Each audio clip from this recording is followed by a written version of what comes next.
Brookdale Community College, the power to provide accessibility to over 60 degree and certification classes on campus and online, to provide a rich community of faculty and student life, to provide affordability through financial aid, scholarships, and grants. Brookdale Community College, the power to provide you the access, affordability, and community to reach your education goals. Join us March 31st from 1 to 4 at our Spring Open House. RSVP today at brookdalecc.edu/open house.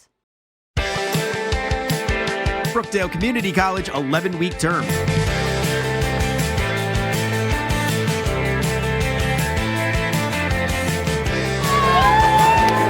Come inside to get a glimpse of the education, community, and convenience Brookdale offers.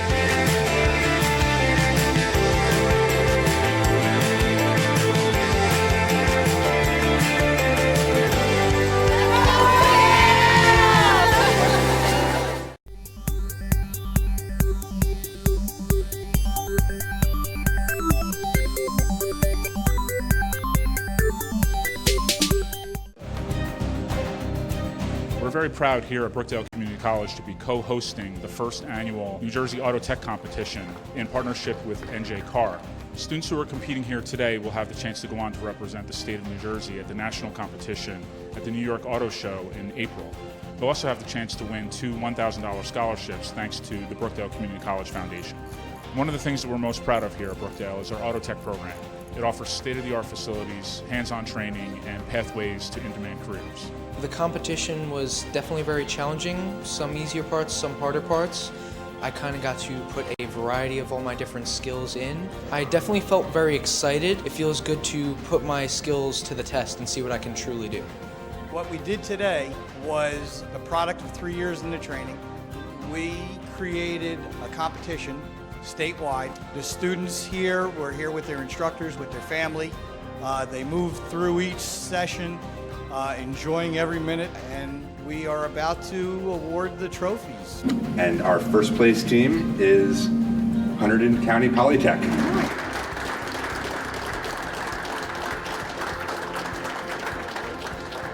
Can't tell you how awesome that feels. We thank Brookdale Community College for having this contest. Obviously, this is the first one, but I'll be honest with you, this is by far one of the best ones that we've been at. I'm absolutely happy. Brookdale Community College is giving me more options for schooling and to learn more about this career.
Hi, I'm Anna Canzaro. I'm from Howell, New Jersey. I went to Howell High School. I'm a forward here at Brookdale. I chose Brookdale for a number of reasons. One being it's very convenient for me because I live pretty close. It's a pretty good price and they have a really great basketball program. Hi guys, I'm Deion Griffith. I'm from Howell, New Jersey, and I'm a forward on the team. I chose Brookdale because it has a great basketball program. Also, the school is amazing. It has great facilities. My major is biology. And just all the classes help to transfer over, and it's just a great school. Hi, my name is Jessica Popolowski. I'm from Toms River, New Jersey. I went to Donovan Catholic High School. I am the center of Brookdale Women's Basketball. I came to Brookdale this year for the basketball program and also because I am a criminal justice major and a science major. Our goal for this year is to win a ring. I'm Rachel Rouse. I'm from Neptune, New Jersey. I went to Academy Charter High School. I'm a guard at Brookdale, and I came to Brookdale because it was convenient.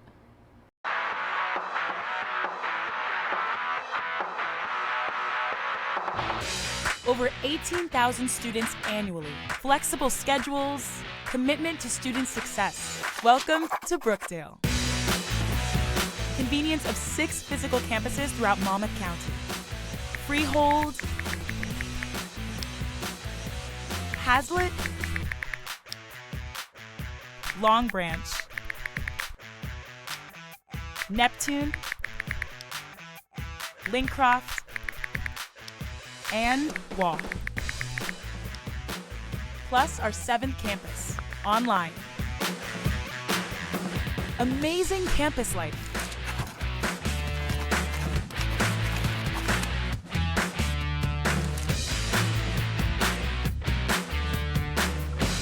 Brookdale will help you craft and share your story.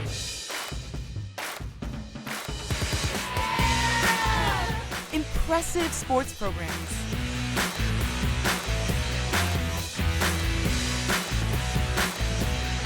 First-rate student services.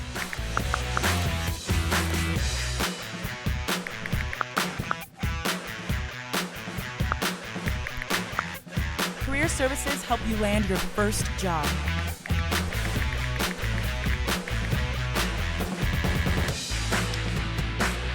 One Brookdale.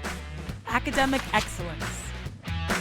Our commitment to demonstrate a consistent level of teaching and service throughout the entire college.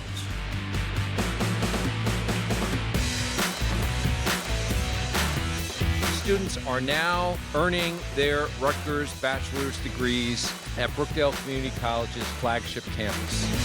Brookdale Community College. You are the future. Welcome.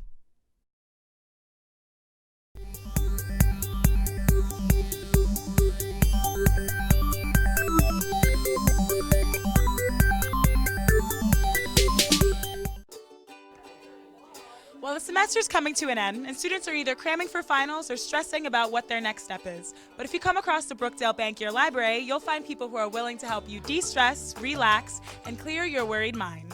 Oh, and did I mention that these people were therapy dogs? Yeah, let's go check it out. My name's Tyara, and I'm here to pet some dogs and be not stressed. Dogs just have this peaceful aura. Petting them just calms me instantly. My name is Michelle Fields, and we're here with all the therapy dogs to help the students de-stress. Since she was 6 months old, she just had a docile nature, and she loved people, and she especially loved kids, and she would let kids do anything to her. So we knew that she would be a great therapy dog. So I had the dream of taking her into the hospital and helping out sick kids, going to visit people, and so it took about 6 months of training, and she passed all her tests. And now we go regularly to Monmouth Medical. We visit the pediatric ward and the cardiac ward, and we were invited to come here today. I think it's just a great way to get your hands on an animal and feel their love and energy, and they bring a smile to everyone's face, and they keep everyone calm. Just to see the student's face when they see him, it brings so much joy to my heart and his, and he loves helping everyone. I just like dogs. They make me happy. So how do you think this is helping you guys de-stress from the academic semester? Nice to take a break from everything and just get to hang out with somebody that all he does is want to make people happy. It's a good distraction, and it is very relaxing to just be with a companion who just wants to be pet and have attention and love and give that back. My name is Brittany Harrison, and this is my dog, my therapy dog Charlie, and we're here helping students de-stress. Charlie loves everyone, and he usually always brings a smile to everyone's face. Well, that's all the time we have here today, because I'm going to be spending the rest of my day petting some pups. To learn more about events at Brookdale, visit our website at brookdalecc.edu. I'm Sophia Perola with Brookdale Television. Thanks for watching. Brookdale Community College 11-week term.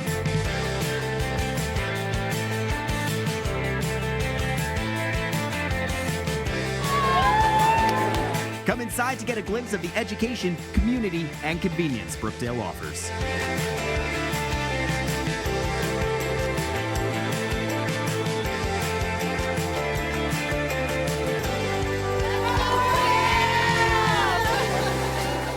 Hello, we are here today in Wall Township, home to Brookdale's new 37,000 square foot classroom building, where college officials, dignitaries, and current Brookdale nursing students gather for the official ribbon cutting ceremony. This is the day that we've been waiting for 17 years. This is the grand opening that we have planned for, and so today is just so super magnificent. Wall Campus actually has been here for a long time. It's been back since about 2001. The campus was originally built here, but we have this beautiful, gorgeous new building behind me, this 37,000 square foot. It is a state-of-the-art facility where we have increased the number of access to laboratories for our STEM education, also for healthcare education. With Brookdale and these modern campuses and this edifice of 37,000 square feet, it is really a big, big plus to move Monmouth County along further on the 21st century. Wall is offering simulation. It's going to be a lot more in depth and I think in detail, so I think it would be better for us as students. I think it's going to be good. I think it's going to be a great program. And again, I'm excited just to be at the Wall campus. Brookdale at Wall provides a full array of Brookdale services and course offerings, plus access to baccalaureate and master degree courses through our partner, New Jersey City University. For more information, please visit us at brookdalecc.edu.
It felt like I was actually in the virtual reality game, like I was on a real live roller coaster. I was going upside down, I was feeling the wind in my hair.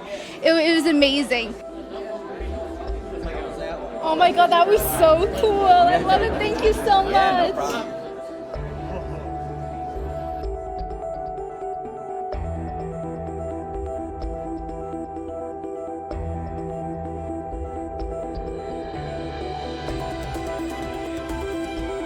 My name is Matthew Walker and my major is computer science. This event has been pretty fun so far. I enjoyed the VR quite a bit.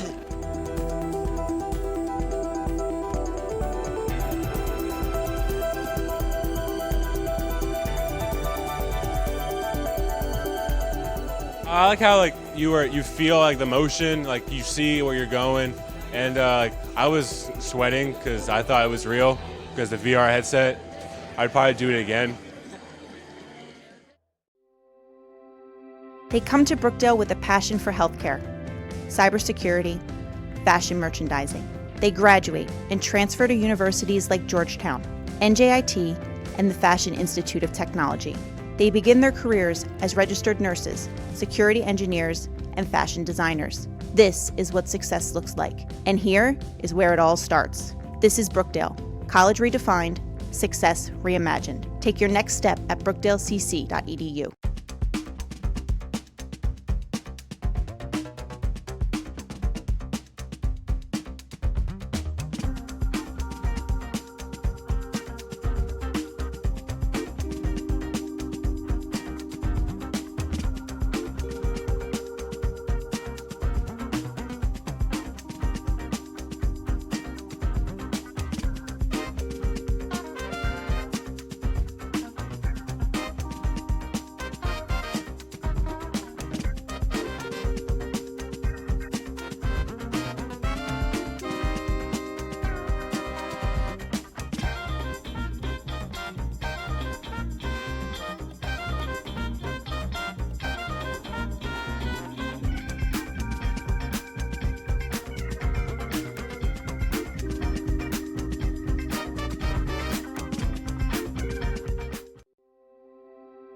They come to Brookdale with a passion for healthcare, cybersecurity, fashion merchandising.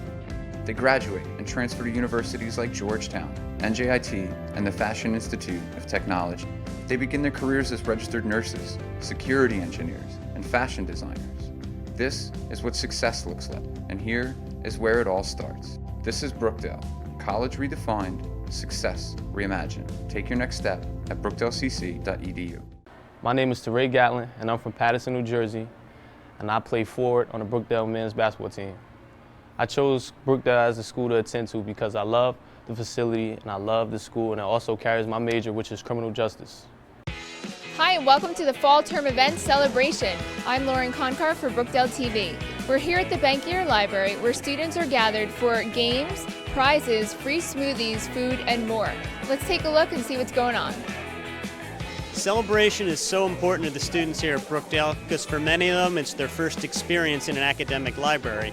It's awesome because we are not only about studying, we can come here and relax a little, like chill a little. It's awesome to just share with friends and classmates. I was looking through the events that Brookdale provided for us. It's pretty cool so far. I chose Brookdale because it gave me a lot of opportunities to see what I really want to do in life. What we have going on in the library here is students can come here to work on a computer, get their email done, write a paper, get some quiet study time. If they need assistance from people, we have librarians here for their research help. We have the tutors for help with various coursework. We have our library staff that can point you into the right direction for our resources. Anything under the sun that's going to help you study, it's going to be here in the library. It was very fun. A lot of great things. Food was good. Games were fun.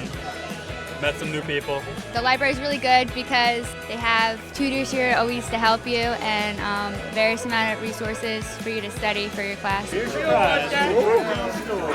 you. I feel awesome. I won something. I feel fantastic that I won all this glorious stuff from Brookdale. So that's it for today. I hope that you've learned how the Bankier Library is here to help you succeed. The Brookdale Foundation 38th Annual Education Open Golf Outing was held today at Eagle Oaks Golf and Country Club in Farmingdale. We had a spectacular day, a sellout crowd. We had our scholarship students here to thank our donors, to conduct a putting contest on the first tee. We had team prizes, we had individual prizes, we had a live auction, a silent auction, and we raised a lot of money for scholarships for our Brookdale students. I'm here to support Brookdale Community College and all that it stands for in helping the scholarship opportunities for young children who don't normally have an opportunity, of all different backgrounds and shapes and sizes and colors. It's a very, very fulfilling feeling for me, and I'm glad to be here to support it financially and spiritually. We had a student here with us tonight whose family was severely impacted by Hurricane Sandy 5 years ago, and they're still struggling to get back on their feet. The scholarships helped relieve a tremendous amount of pressure, mainly on my parents. Every cent that they make currently and every bit of free time that they have goes towards trying to fix our home. So the idea of them having to pay for me, first of all, makes me feel very guilty because they're already working so hard. This semester particularly, we weren't really sure how we were going to pay for it. And there was a lot of debate as to whether I should take the semester off or I should continue. And that's when I emailed the Brookdale Foundation, and they gave me the application, and the money paid for my tuition and for my books, and they gave me extra money for living expenses, and I can't even express how much it's helped and how much pressure it's taken off of my parents, because every cent that I'm able to keep them from spending on me is a cent that goes towards fixing our home. We're glad to support students who are dedicated to their studies. This student has a 3.9 GPA. And I would like to thank all of those who donated and contributed to the scholarships. This, in many cases, is a life-changing experience for students to be able to have a financial contribution that's going to help them to complete and become successful. Thank you. If you're looking to have fun and If you're looking to have fun and meet some people with the same interest as you came to the right place. Here at Brookdale, we have the Involvement Fair, where over 30 different clubs and activities are showing students what they're all about and trying to recruit new members. If you like math, poetry, writing, theater, odds are you find the group that's right for you. Let's go check it out. My name is Justice Lawless, and I'm here looking at all the clubs. So far, I saw the Outdoor Sports Club, the Student Life Board, and the Education Club. And my name is Isaiah Brinson, and I am the treasurer for the Architecture Society. Our goal is to try to bring in the incoming students who are interested in architecture, get them accustomed, pair them up with a second year so they understand and so they know, like sort of like a guide or a mentor to help them out during their first year. My name is Bailey. I'm the president of Theater Club. What we do every week is we do a lot of improvisational games. And there's no experience necessary, no participation necessary. If you just want to come and have fun, then that's kind of what we're here for. This semester, we've also made it a point to kind of switch things up a bit. So we have like a t-shirt day, we're celebrating Halloween and Thanksgiving, and we have a partnership with Alliance. So we have a date where we're going to collaborate. I'm really interested in performing arts, so I was looking at like theater club and a cappella, but I've seen clubs that have to do with like anime, and there's like all different types for literally every interest. Ooh, yeah. Ooh, yes! Well, guys, I think I found the club that's right for me. To learn more, visit our website at brookdalecc.edu. I'm Sophia Pearl with Brookdale Television. Thanks for watching. Oh, na, na, na. Yeah, yeah, yeah. And now welcome back inside the Collins Arena as we get set for the second Region semifinal game in the Region 19 tournament. Brian Goudsworth, Tim Catalfamo back here with you as the hometown Jersey Blues will take on Sussex today. Brookdale, the #1 team all season long in the Region 19 tournament, but Tim, working through some issues here down the stretch of the season, didn't close particularly strongly, and now they're going to be without one of their best players in Haley DeLonzo, who is inactive. So the question is how they get some scoring here to try to get them going again. Well, they need to get off to a strong start, and you kind of documented it. The last couple of games, Brookdale hasn't necessarily been playing their best basketball, and that's something that Coach Brunson alluded to when we were talking to him pre-game. They haven't been playing their best basketball. The last time they played Sussex, Sussex beat them by 5. So this is an uphill battle for the Jersey Blues. Even though they're the #1 seed, they have come in here kind of in a way limping. They're not necessarily as strong as we've seen other 1-seed teams be in past years. They're still a good team, but they're going to need players like Anna Catanzaro and Jessica Poplowski downstairs to step up big, along with other players like Rachel Routh and the two Griffith sisters. So those players, I think, are going to have to come up big. Deja Anderson, another player that has played very well for Brookdale. Sussex has got plenty of weapons on their side of the ball as well, so it'll be a very interesting matchup. And the aforementioned Sussex is at the #5 seed, and Tim, what makes them particularly dangerous is the presence of Alyssa Aragonia, who's one of the most talented players in all of the region. She is. She's got a really good form. She's a very good shooter, and she's a player that can play both offense and defense. So for Coach Gaffney in her 4th season, she's going to be expecting a lot out of her this afternoon, because I really do think if Aragonia can get going early on, it's going to be tough for Brookdale to mount a charge late in the game. These two teams split the meetings during the regular season. They play now for the right to take on Passaic in the region tournament. We'll get set to turn our attention to the action and the starting lineup on your screen there. First for the visiting Skylanders, and they will go with Phoebe Livingston, Alyssa Aragonia, Casey Langenbach, Lana Varcata-Payne, and Hannah Delberry will be the starting 5 for head coach Caitlin Gaffney in her 4th season at the helm. And there are the Jersey Blues, who are about to be introduced in front of their home fans here at the Collins Arena, and Rich Brunson is going with Rachel Rouse, Danielle Griffith, Anna Catanzaro, Deja Anderson, and Jessica Poplowski. And in the absence of Haley DeLonzo, that allows other players like Catanzaro and Poplowski to get a bigger opportunity. And they certainly are going to have to step up and match that opportunity that they have now in front of them. Coach Brunson told us pregame that he's been working with them in practice during this week. He's been very impressed in particular by Anna Catanzaro this week in practice. So look for them to come up big. I'm also going to be looking for Deja Anderson, one of the players that has come on late onto the Jersey Blues. She's played a handful of games this season, but she's a very gifted player. She'll have to come up big as kind of the player, along with Rachel Rouse, that'll be handling the point for the most part for the Jersey Blues. So the Jersey Blues getting all geared up and ready for action. There's the pregame huddle, and they're ready to disperse and take the court. Sussex has already taken to the court. Brookdale, who lost just 3 times all season long. The overall record, a dominating 23-3. And they're trying to punch their ticket to the Region 19 championship here tomorrow afternoon. The officials this afternoon, Nate Santana, Teresa Coniar, and Craig Moranci, were underway with Sussex controlling the opening tip. And here's Aragonia right to the basket. Shot misses, and Raz tracks it down.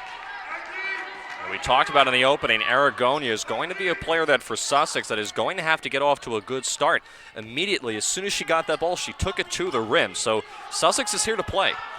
Rouse knocks down a three as she stepped back against Langenbach, and the first points on the board. And Rachel Rouse, a player that we haven't talked about too much the last couple of games that Brookdale has played in the Collins Arena. She's been fairly quiet, but getting the Blues off to a very strong start. Aragonia shot misses, and here comes Deja Anderson. For Poplaski, they give her the jumper. She finds Catanzaro, and she scores. And that was perfect execution there by the Jersey Blues, coming down the floor with Anderson, finding Poplawski, who popped out of the paint. She found Catanzaro, and then Catanzaro was able to finish inside. Brookdale fans are on their side. 1 minute in, it's 5-0 Jersey Blues, and they got a steal. It's Poplawski. Anderson dribbling the other way.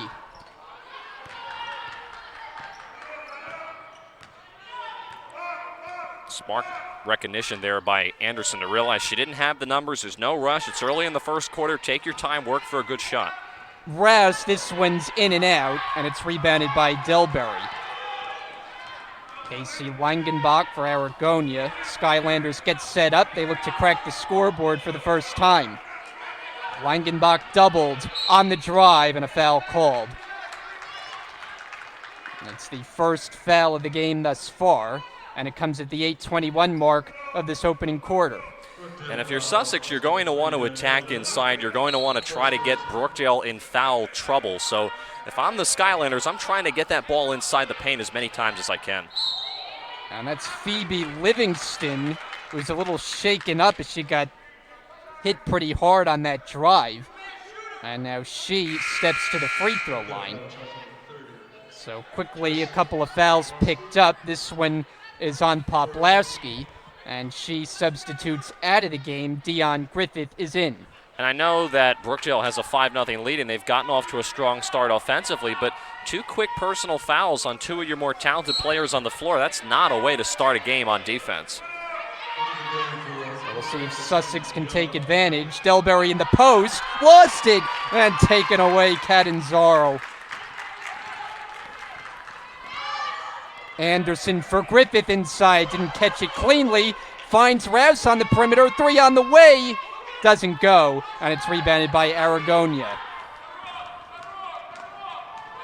Aragonia for Livingston, a fake, baseline drive, Langenbach inside, off the glass and in. And I like that attack by Livingston. She could have easily have pulled that down from behind the three-point line, but instead she drove it inside, and a nice find to Langenbach. 5-2 Brookdale with 7.5 to play in the opening quarter. Anderson, jump shot. She's got it for 2. And I talked about how Anderson is such a gifted player. Look at her form when she pulls up for a jump shot. Sussex cannot leave her that open because 9 times out of 10, she's going to knock down that shot. Anderson, who averages just under 14 points a game, has been a welcome addition here in the second semester. Delberry couldn't catch it, and it's out of bounds to the Jersey Blues. Sussex having some troubles getting into the offense. And Brookdale, without Delonzo on the floor, has played well offensively to start. They have an early 5-point lead. Handed off for Rouse. Rouse puts up a jumper. Too strong. Long rebound. Catanzaro couldn't catch it. Rouse does.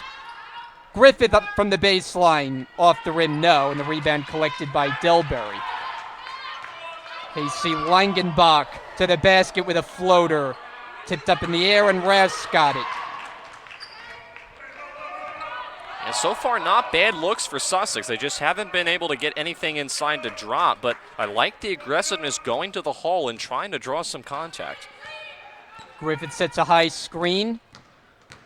Anderson for Dion Griffith, stripped of the ball, and back the other way is Langenbach. She's got a couple to beat, and lost the handle, but Aragonia sliding on the floor to keep it with the Skylanders.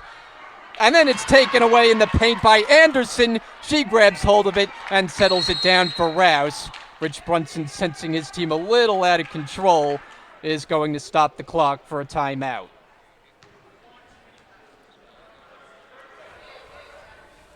And it is a 30-second timeout, so there you see the Brookdale bench.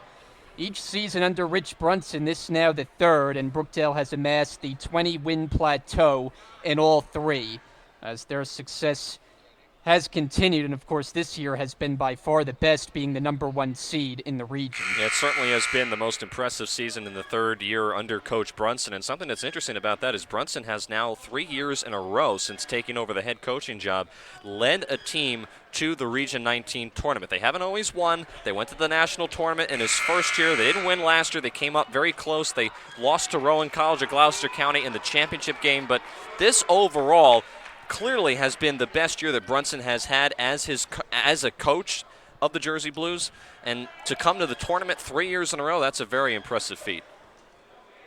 Yeah, Brookdale won the region 2 years ago before falling in the Nationals, and then last year, as you mentioned, falling victim to Rowan Gloucester in a 78-67 defeat. This year, though, only 3 losses all season long. And they've dealt with some issues throughout the year, but what's remained consistent has been the wins. Anderson pull-up jumper, tried to go glass. Catanzaro the offensive rebound. Good rebounding there by Brookdale. Griffith puts it on the floor, drives in, shot well contested, and Catanzaro touched it last. Last couple of possessions, Brookdale's been doing a good job of boxing out, but when you get that rebound, you've got to make use of it. They just haven't been able to so far capitalize on those offensive rebounds so far. Sussex, meanwhile, a 16-win season. They were 16-10 during the regular year. They've been turning it over, though, with frequency here in the first. Brookdale working with a 5-point lead. Inside Catanzaro, posting, turnaround, shot short. And it's rebounded by Aragonia. Livingston through the paint. It goes down, plus the foul. Phoebe Livingston a chance for a 3-point play.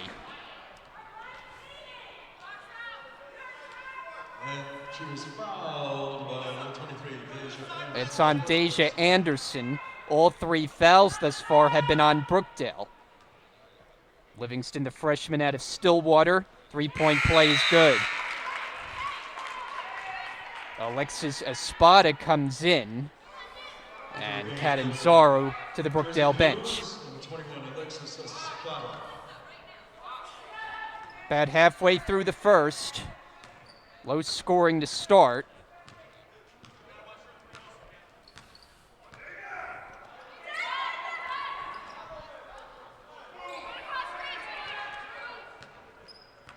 Anderson puts up a shot, and hit by Dilbury to Aragonia. And just not a very good possession there for the Jersey Blues. You got to work the ball around a little bit more. Just not very good ball movement there. Livingston with a beautiful find for Lena Barquette at Payne, and she has her first points. We're tied up at 7. And now you're starting to see Sussex adjust to Brookdale's pace and settle in. Anderson able to hit on the pull-up in the paint, and Brookdale regains a 9-7 advantage.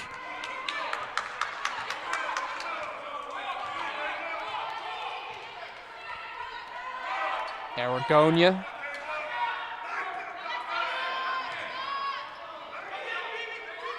Feed it down low for Langenbach. Aragonia at the foul line.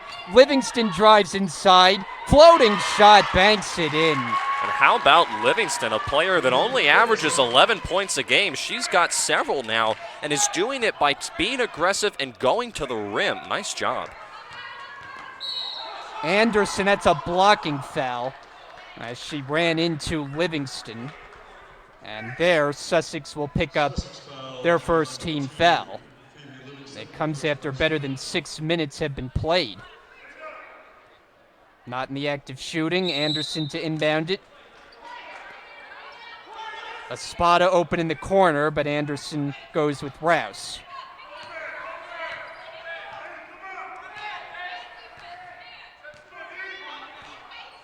Rouse with Livingston. Taking her off the dribble. Lost it out of bounds, and it's Skylander ball. Yeah, and I'm not quite sure what's happened the last couple of possessions. I know that Brookdale came out and started off very strongly, but the last couple times down the floor, they really haven't been passing the ball around a whole lot. They haven't been trying to work for a good shot. A lot of dribbling by whoever's got the ball, but not really much movement on offense. That's got to change because now Sussex has closed the gap. They're tied the game up, and now they're starting to hit their rhythm on offense. And they have a chance to take their first lead in the early going. Delberry unable to, and it's rebounded by Danielle Griffith. Now Brookdale looking to push the tempo. It's Anderson for Rouse. They play catch. Anderson jab step and a three. That's way short, and back to Sussex. And that's a good look. I'm not criticizing the look. That's a good look for Deja Anderson, but it's early on in the shot clock. In a situation like that, I think that Brookdale's got to do a little bit better job of working the ball around the perimeter, possibly getting the ball inside. It's a good look, but especially early on in the shot clock, maybe not so much the greatest timing for a three. So we remain tied up at 9. There's Caitlin Gaffney, 4th season at the helm of the Skylander program. Livingston drills it. It's a three for Phoebe Livingston, and Sussex takes the lead. And that play happened because Sussex kicked the ball to the corner, and everyone forgot that Livingston was open at the top of the key. She got the ball, and she was wide open for a look, a player that doesn't knock down too many threes, but certainly was able to hit that one. Brookdale in somewhat of a scoring drought. Anderson can't change that. Griffith has it ripped away, but it stays with the Jersey Blues. Last touch, Langenbach. And so the Brookdale inbounder is Anderson. 2:11 to play in the first. Rouse for three. Catanzaro tips it out, and Aragonia gets a running start with it for Sussex. Aragonia around Rouse, layup misses, and it's rebounded by Anderson. Pushing back this way. Anderson gives up her dribble. Brookdale will get reset. Catanzaro catch and shoot, and she is called for a travel.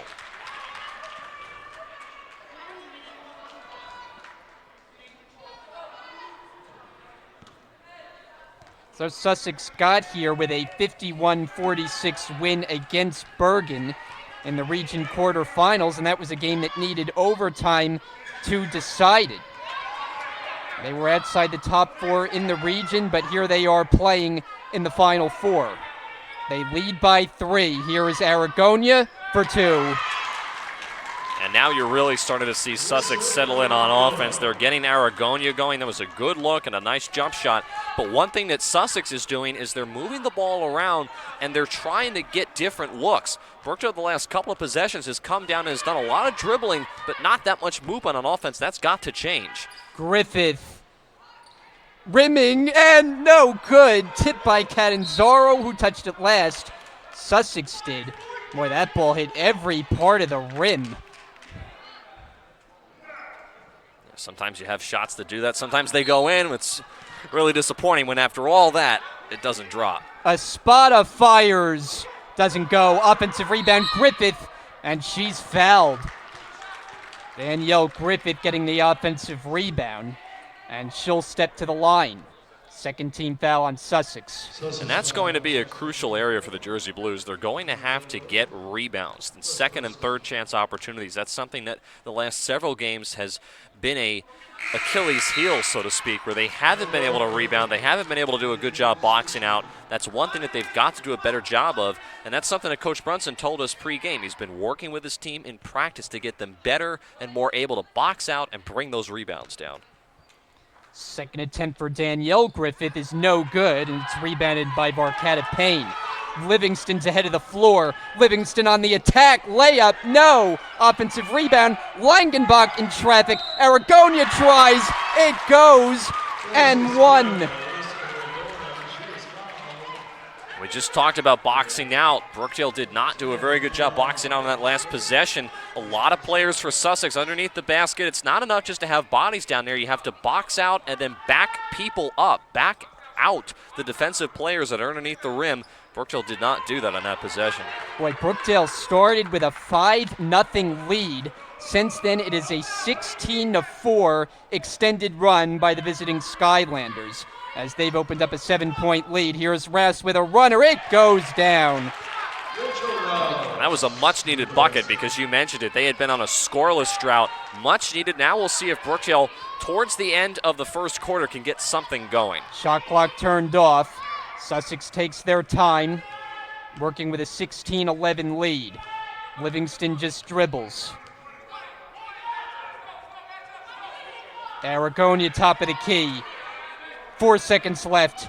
Livingston inside, got a bump and a travel. And so Brookdale will have an opportunity with 2 1/10 seconds to try to get a shot away. Rouse not moving quickly, and Brookdale just let the final couple of seconds run off. So after one here in the Region 19 semifinal game, Brookdale and Sussex. Brookdale started strong, but Sussex closes on a big run. They lead it 16-11. You're watching the Region 19 tournament on Brookdale TV. Woo! 8 Brookdale students and 2 faculty leaders experienced short-term study abroad courses in statistics and environmental science in Bermuda. They studied alongside a team of researchers and scientists at BIOS, the Bermuda Institute of Ocean Sciences facility in Ferry Reach, Bermuda. During an informal adventure sharing session, many of the returning study abroad participants discussed their experiences and shared the lessons they had learned during this visit. It's so different from looking at a piece of paper and memorizing definitions or formulas. It was amazing to take in so much information and not even have to force myself to, memorize all of it. Or I was genuinely curious about what I was learning. Start of the second quarter, Brian Goudsworth, Tim Catalfamo, the rest of our Brookdale TV crew with you all day today for a 4-game marathon in the Region 19 tournament. Semi-final games in the men's and women's sections. And that will set up the championship games to be played tomorrow afternoon at 12 and 2:30. Passaic has already punched their ticket. They knocked off Philadelphia in the opener with a 71-61 victory. And now we're ready to start the second. Brookdale has Rouse, Anderson, Griffith, Catanzaro, and Poplawski. They're down by 5. Poplawski, the high screen. Anderson drives, gets inside, throws it up. Poplawski fields it. Shot clock doesn't reset. Catanzaro short, and it's rebounded by Aragonia. Aragonia right around Rouse. Shot goes in.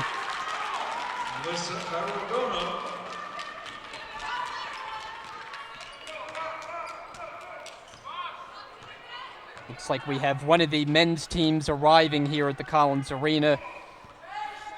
Here behind us. Catanzaro, nice move, and she draws the foul. And that play right there is something that Brookdale is going to have to do. They're going to have to get the ball inside and try to draw some contact. You saw Catanzaro there with a nice feed inside to her, taking the aggressive spin move, going to the rim, trying to lean in and get contact, and now she's at the foul line. Foul is on Hannah Delberry, and that's her second. Catanzaro first attempt. It's good.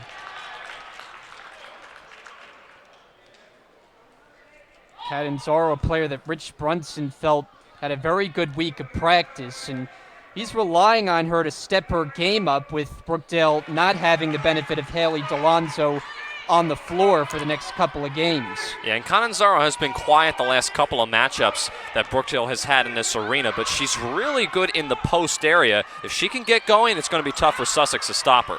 Delberry can't convert, and Brookdale will have possession.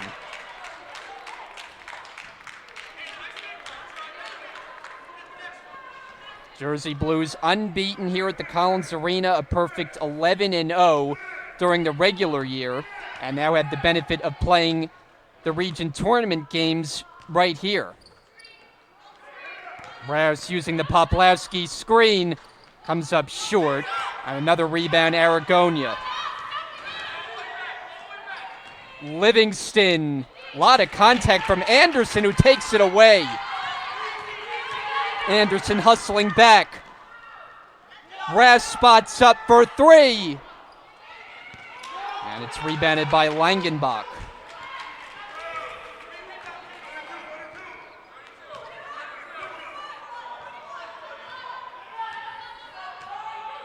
Sussex has had the edge since the opening few moments when Brookdale had a 5-0 lead. That feels like a distant memory as Langenbach is able to hit it from the foul line. And Sussex is just doing a better job of moving the ball around on offense. It's not so much that they're getting better looks than Brookdale. It's just they're moving the ball around better and getting the defense to be out of position so that when that shot goes up, they have a clear look at the bucket. Anderson on a pull-up, way off the mark. And Langenbach for the Skylanders. Throws it ahead, Aragonia back to the perimeter, now back inside. Good ball movement, Livingston fakes. Bounce pass, tip, and Rouse has it for the Jersey Blues. Rouse working on Aragonia. Tough shot, way short. And Rouse might be hurt as she takes an extra second to get back on defense. And Aragonia puts in an easy bucket for Sussex. This one getting away from Brookdale. It's a 9-point Skylander lead. Full timeout, 7:20 to play, first half. We'll be back. It was awesome. I want to continue to study ocean life, and that's what I want to do with my life. It's very different when you're actually doing something hands-on, because I just feel like for me, like I remember it that much more.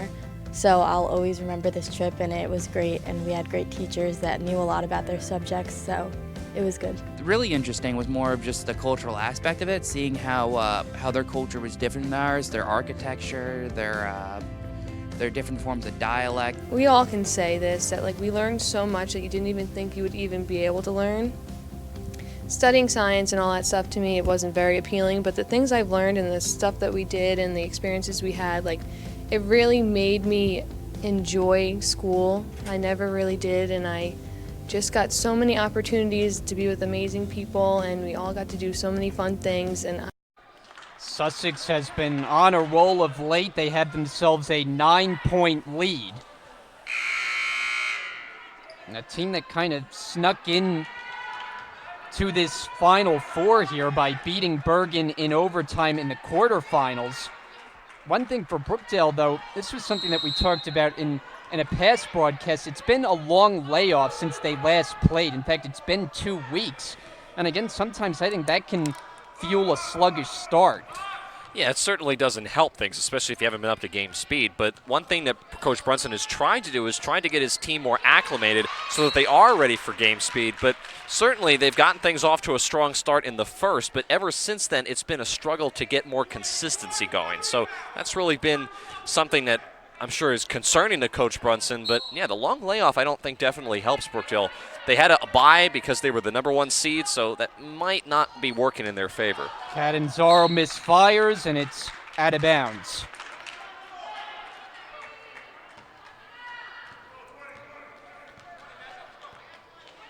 Sussex is a team that played very well on the road throughout the year. They were just a 500 team at home, but on the road, 10-4.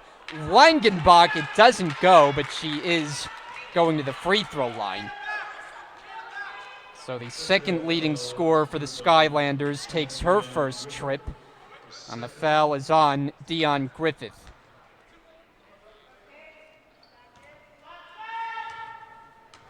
Langenbach, the freshman out of Branchville, New Jersey, doesn't get the bounce.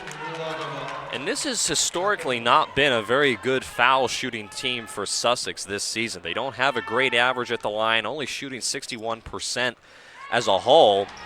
For Langenbach, she's only 49%. So even though if you're Brookdale, you don't want to commit too many silly fouls and get yourself in foul trouble, you don't have as much risk coming from Sussex at the foul line. Catanzaro regathers. Shot clock at 12. Anderson, jump shot, too strong, and another rebound for Aragonia. She's been busy. Backing in, and she scores. Yeah, and this is just starting to get out of hand. Brookdale's got to do a better job in transition, getting back on defense. It's just too easy now for Sussex. 11-point Sussex lead. Anderson drives in. Turnaround shot off the back rim and a rebound. Delberry slapped away. And then it rolls over for Varkata Payne as the Skylanders get into the front court and a travel is called. There's just got to be more passing on offense. I've seen now Anderson come down the floor a couple times, shoot. Rachel Rouse did the same thing when she was in the game. You just have got to work the ball around more. You can't just depend on one player. Brookdale just is coming away from what they had in the first quarter, which was working so effectively when they were moving the ball around the perimeter.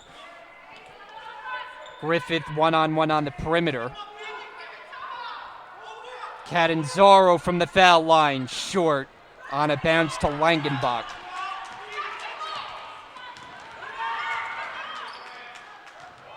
Livingston, they've gotten away with an extra step. Anderson gets up defensively. Livingston goes around her, stripped of the ball, and it'll be Brookdale ball. They got a foul on Sussex after Griffith got the steal, and that's the team's second. It's on Langenbach. Dion Griffith out of the game, and Danielle, her sister, is the replacement. Brookdale stagnant offensively, just seems like one player handles and shoots, and as you said, not a lot of ball movement. Cross court for Rouse. Catanzaro in and out.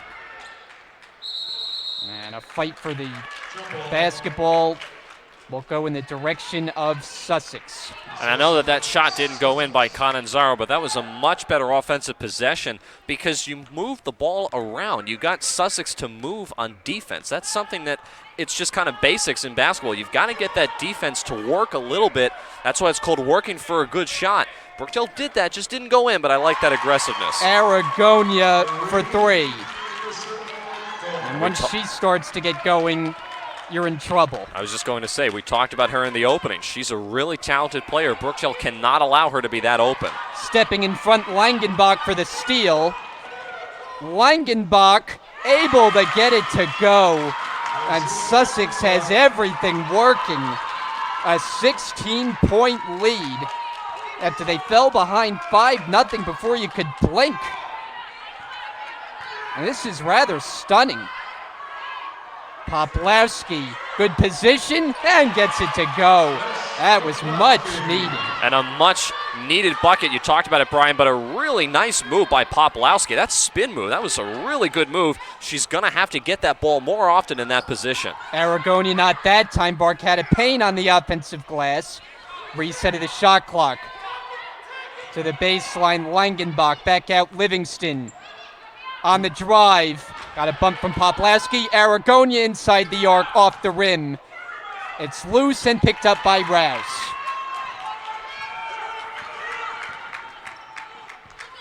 Brookdale trying to cut into this 14-point deficit. Anderson puts up a three. Won't go. Offensive rebound. Poplawski gets the putback. And how about Poplawski in the last two possessions? A nice job boxing out downstairs, getting that rebound and putting it up and in. And now the press is on with Brookdale getting some momentum, but easily beaten by the Skylanders. 3 minutes to go, second quarter, in a 12-point game. Langenbach back out. Aragonia for three. Short. Long rebound, Griffith.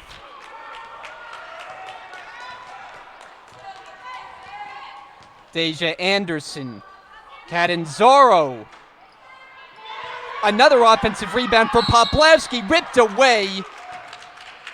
And is it a jump ball or a foul on Langenbach? It's a foul. And it's Sussex' third team foul. And that's a good call. Was some contact downstairs, but how about Poplawski? The last 3 times down the floor, she has been underneath, getting those rebounds, and we're finally starting to see Brookdale the last couple of possessions play like we know that they are capable of. They're just doing a better job of working that ball around, and of course the rebounds certainly help. 30-second timeout. It's Sussex 29, Brookdale 17. And one thing we haven't seen from Brookdale is they haven't been able to go to that full court press, which is often effective. As they start getting going offensively, though, they'll do more of that in hopes that they can get closer. Yeah, it's not so much that they don't want to go to that full court press. It's just that a lot of the buckets that Sussex has had in this first half have come in transition. They've come running down the floor either on a missed shot that's a long rebound or on a fast break opportunity. So as they're coming down the floor, Brookdale really doesn't have an opportunity to go to a full court press. So that's been part of the reason, but you're absolutely right. If Brookdale can get some more points on the board and get some things to go their way in these last 2.5 minutes, so to speak, in this first half, you might see Coach Brunson put the press on towards the end of the halftime, towards the end of this first half.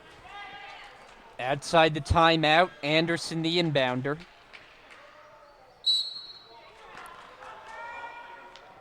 I'd like to see them get the ball into Poplawski or Catanzaro. Rouse unable to hit. Another offensive rebound. Poplawski. Rouse knocks it down. It's a 3. All set up by Poplawski, who is becoming a machine on the offensive glass. And now here comes the full court press. And it is a turnover for Sussex. Brookdale crowd getting into it now. And that was a nice 3 by Rouse on that possession, but you can't get too complacent and just go for the threes. You've got to get that ball inside as well. Griffith in the post. Poplawski, yes, and 1. Oh, Jessica Poplawski. She has provided a spark. I think by my count, she has an offensive rebound in 5 straight Brookdale possessions. Now she's at the line trying to make good on a 3-point play. The long ritual at the line. Shot off the front rim. Offensive rebound. Anderson. Rouse for 3. Off the glass. It's good.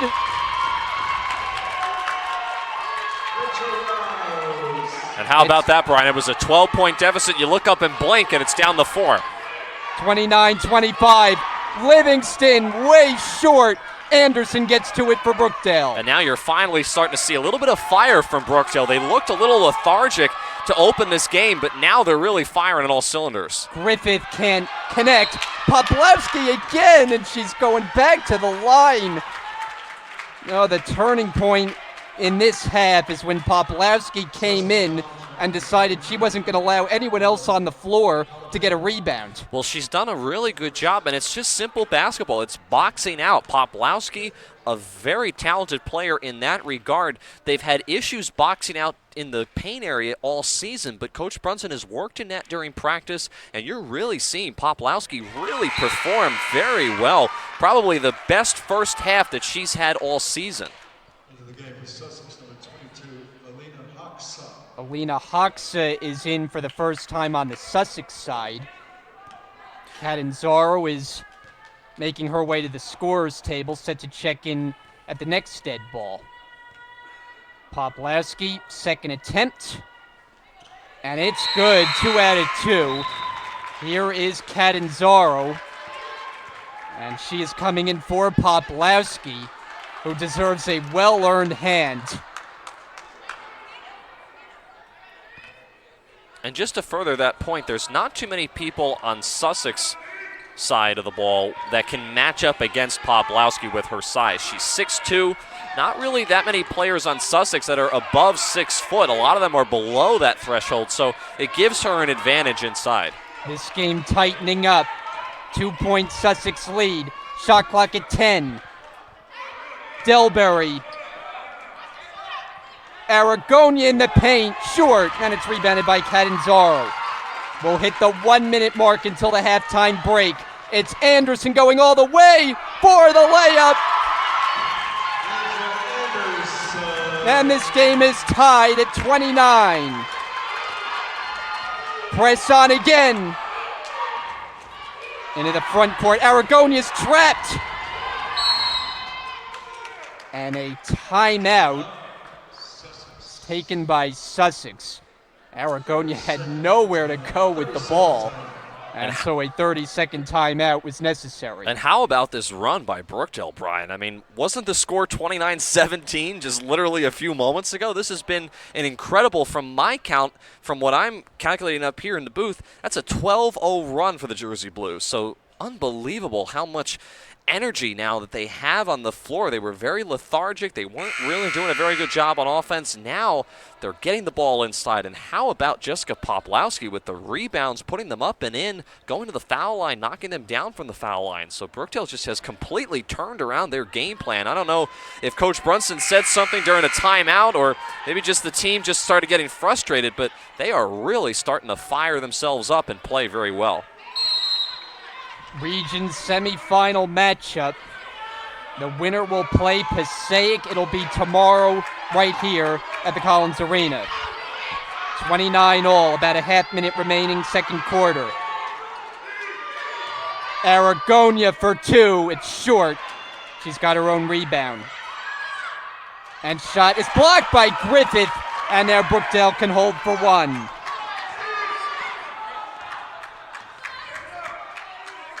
.15 seconds to go in the quarter. Anderson just dribbles. Brookdale trying to set up a good shot.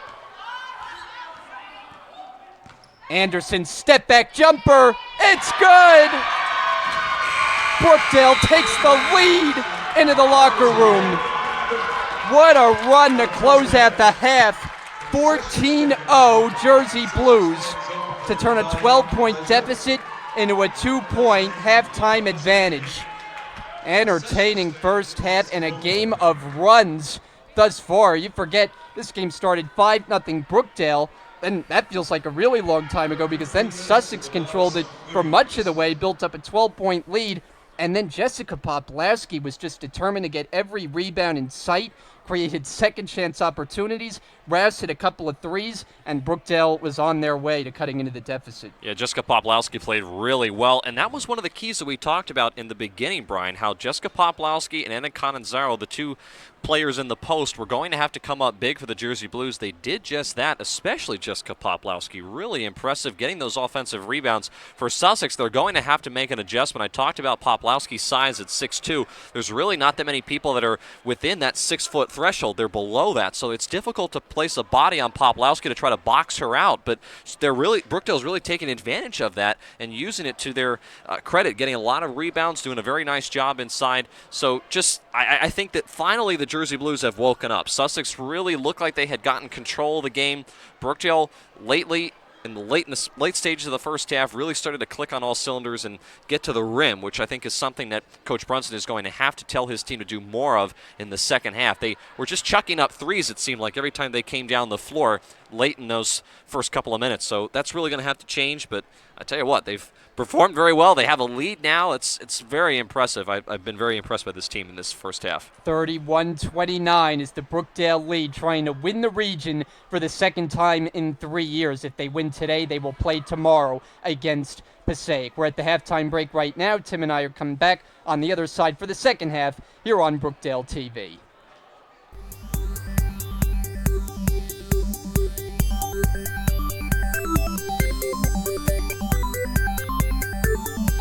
.129 is the halftime score. Brian Goudsworth, Tim Catalfamo back here with you. Jersey Blues were sparked by Jessica Poplawski in that first half, but more importantly, Tim, it was once they got the ball moving, the offense started to click. Yeah, certainly she's going to need to be a big key in the second half, and particularly for Brookdale, they're going to have to get the ball inside a lot more. And the second half underway, so let's take the action. And it is Brookdale with a 33-29 lead in this Region 19 semifinal game where the winner will play Passaic. Sussex saw a big lead diminish and then turn into a deficit at the half as Langenbach is fouled on her way to the basket, and Brookdale picks up their first here in the third quarter. And let's not forget that Sussex certainly has plenty of talent on their floor, and they can get back into the game very quickly. I was very impressed in particular in the first half by Phoebe Livingston. So they have plenty of talent. It's just now about trying to slow down Brookdale and tighten up inside. Brookdale's been going inside more, which is what they need to do. Tighten up inside and try to box out on defense. Poplawski off the glass. It doesn't go. Rebound Langenbach. But I like that feed inside to Poplawski. Get her to touch the ball at least once on a possession. Aragonia couldn't get it to fall, and Anderson tips it to herself. Now she's running with Poplawski. Anderson, offensive foul. It's going the other way, wave off the basket. And that's a shame because it was a really nice job done by Deja Anderson on the other end of the floor, tipping the rebound to herself and then coming down in transition. The reason why that's an offensive foul, Brian, is because Anderson lowered her shoulder. Had she gone up a little bit straight into the defender, that probably would have been a block. Langenbach. Aragonia thought about it. Ball on the perimeter. Cross court to Livingston on the drive, and a bounce pass and called for a travel. Brookdale starts the half with Rouse, Anderson, Danielle Griffith, Catanzaro, and Poplawski. Just over 2 minutes into this third quarter. Catanzaro calling for it. She passes for Griffith. Poplawski stationed down low off her foot and over to the Skylanders. And that's unfortunate because Poplawski had a step on the defender and looked like she was coming around to possibly have an opportunity close underneath the basket to score there, but unfortunately turned it over. That pass is intercepted by Anderson. It was just floating up there, and then Anderson has it stripped. It's on the baseline, and Brookdale retains it. It's Livingston helping Anderson to her feet. Good show of sportsmanship there. And Anderson to inbound it. Rouse is wide open, puts up a three. It's good! Yeah, and Rachel Rouse had been struggling from behind the three-point line in the first half. She started to hit a couple late in the second quarter, and now she's really starting to hit her stride. She banked one of them in as Varkata Payne will go to the line. Shot doesn't go. That's a good job by Sussex, getting the ball inside, trying to go to the line, maybe give Brookdale a dose of their own medicine, so to speak, in the paint. Catanzaro charged with her first. And Lena Varkata Payne for the first time at the line. Too strong on the first one for the freshman from Ogdensburg, New Jersey. Do you know where that is? I've never heard of it. Ogdensburg? I have no idea. Do you think I'm a geographer? I have no idea. Well, there was that one town, it was like really long, and you knew it right away. It was like Frelinghuysen. I guess I'm not recalling that situation. Was it on Sussex or a different team? I believe it was Sussex, actually. Yeah, you know who it was? It was Tantliff, who was inactive today. Brookdale with a 6-point lead. I'll have to go back and check that one. Poplawski driving baseline. Back out Anderson. I'm impressed, though, that you would think that I would have that type of knowledge. Anderson unable to hit. Ball loose. Poplawski. Another offensive rebound, and then foul by Aragonia. Out on the perimeter. Did they get a foul, or is it just a timeout? I think Coach Brunson called a timeout, which I'm not sure why, other than maybe just to draw up a play, because Brookdale did get the rebound. It was a quick timeout. So with his team in front 36-30, we'll try to devise a play to extend that lead. One thing that Brookdale's got to be careful of is they have 3 team fouls right now in this third quarter. You still have 6.5 minutes to play. Sussex has yet to commit a personal in the third. Team that gets to 5 team fouls, it's 2 shots the other way for the rest of the quarter. So for the Jersey Blues, they have to be careful with a 6-point lead not to start committing silly fouls. We've seen them at different times this year be tripped up by that in different games. So Brookdale's got to be careful here. Maybe the reason for the timeout, I'm not sure, but that's something that I'm noticing from up here.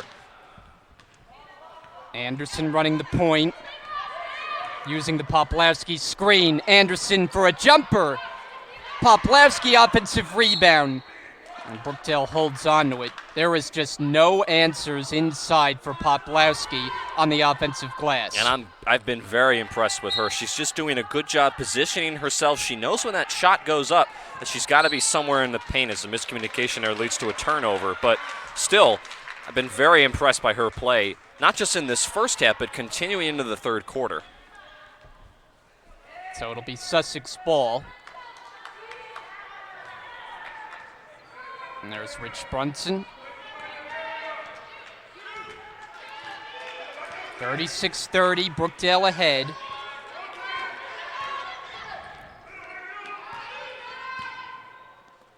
Pass tipped by Rouse to the Sussex bench.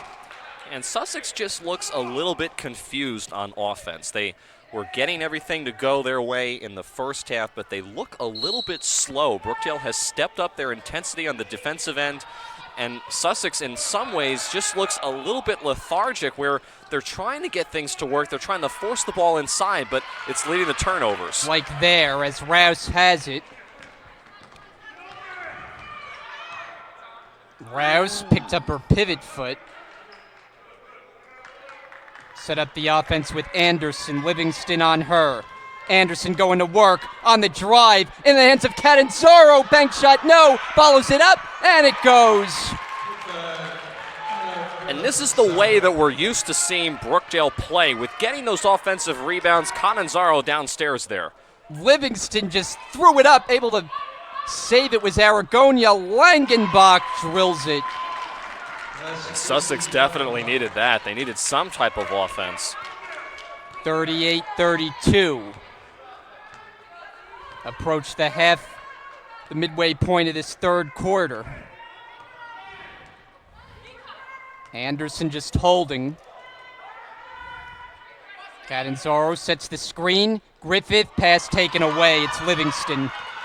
Chased by Anderson. Bounce it for Langenbach. Bank shot misses. Rebound Anderson. Anderson pushing ahead. A pull-up jumper. And it's going the other way. They got a foul on Brookdale away from the ball. I think It's they're their going fourth. I think they're going to call it on Poplawski, and that's her second personal. I didn't quite see what happened, but unfortunate turnover there. Gives Sussex an opportunity. Remember, they're a pretty decent team as far as shooting is concerned around the perimeter, so this game is long from over. They just need to put together a couple of good possessions. Aragonia floating pass to the corner. It's Livingston, and that shot way off the mark, tries to save. It's Brookdale ball.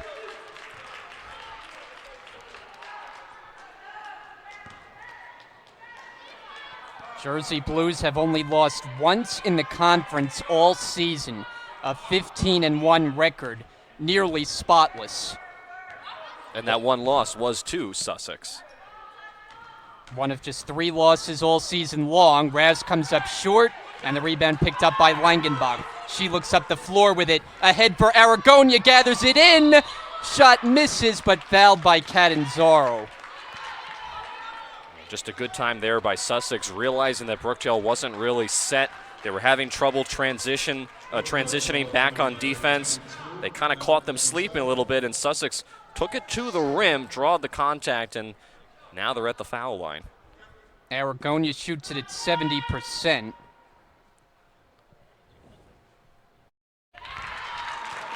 Brookdale has picked up all 5 team fouls of the third quarter as Sussex is yet to be penalized. And I was just going to say the same exact thing. Now Brookdale's gotten themselves into a position where they're committing these fouls on the floor. They still have a lead, but Sussex has yet to commit a foul in this quarter, which means now that you have several players that have at least 2 or 3 fouls that are playing on the floor. Brookdale with a 4-point lead. Rouse. Offensive rebound, Griffith tied up by Langenbach. And it will go in the direction of Sussex. Yeah, that's just not a great shot by Rachel Rouse. I know that she's been confident from behind the 3-point line, but she wasn't really set to take that jump shot in the first place, but it's early on in the shot clock as well, and I think that's something that is the bigger point. You have to get that ball to move around a little bit. You can't just come down the floor and chuck up a 3. Langenbach short. Long rebound, Rouse, as Langenbach able to get to her feet.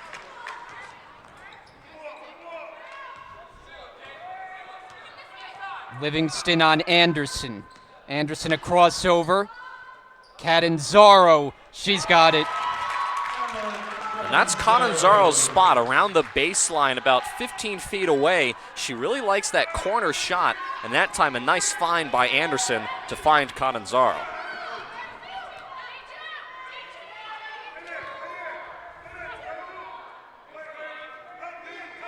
Langenbach backing in. Good defense by Brookdale. They're not allowing any clean looks to get the ball in the paint. Shot clock down to 7. Aragonia throws it up. Contact, no call. 2 seconds to shoot. Out of bounds with 1 as it was knocked out of the hands of Delbury. And now Sussex will have to devise a quick catch and shoot. Inbounder Livingston. This is going to be a tough inbound because of where Phoebe Livingston is standing. You're almost going to have to get a tip up with 1 on the shot clock. We'll see who she looks for. In for Langenbach, gets it off and hits at the horn, Casey Langenbach.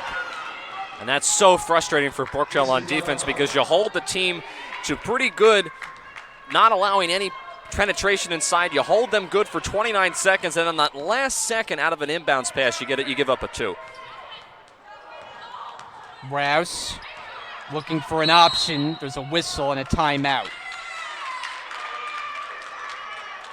Yeah, Brookdale just was not on the same page there. You saw Rouse trying to tell one of her teammates to come over, and they weren't on the same page, and that's why Coach Brunson takes a timeout. Full timeout on the floor. 2:13 to play. Third quarter, Region 19 semifinal. We're coming back here on Brookdale TV.